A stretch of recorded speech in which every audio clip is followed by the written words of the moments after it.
Hi, I'm Rabbi Marc Kline, Monmouth Reformed Temple. This is Shabbat Shalom with a heart-healthy dose of Torah.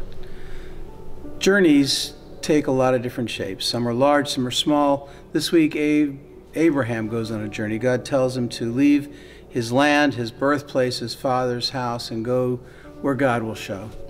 And the rabbis teach us that Torah doesn't speak to a history, it speaks to a moral. And this week, one of the takeaways looks at the idea of what one's land and birthplace and father's house are all about, and they're places of security and maybe even complacency, where someone keeps you whole and keeps you in a comfort zone.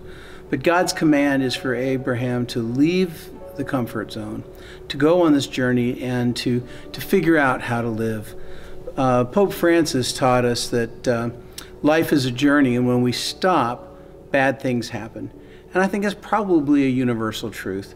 And yet we live in a world where people are telling us all of the things that keep us safe and in a bubble, that safety is their rhetoric or their propaganda, whether it's politics or religion or fashion or medicine. I remember my son, when he was little, reminded me that 9 out of 10 doctors preferred Motrin. We live by other people's standards.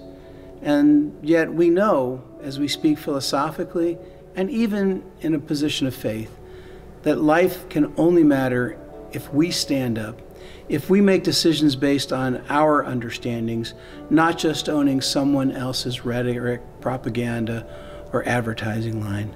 So let's put aside all of the things that we're told that we have to believe, and let's start thinking about what's really sacred. And what's really sacred is each other.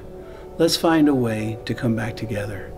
Shabbat Shalom. Join us tonight, 7 o'clock, monmouthreformedtemple.org. There's the button to watch live stream, and we hope that you'll find ways to support our programming and the things that we do in the community. Please be well.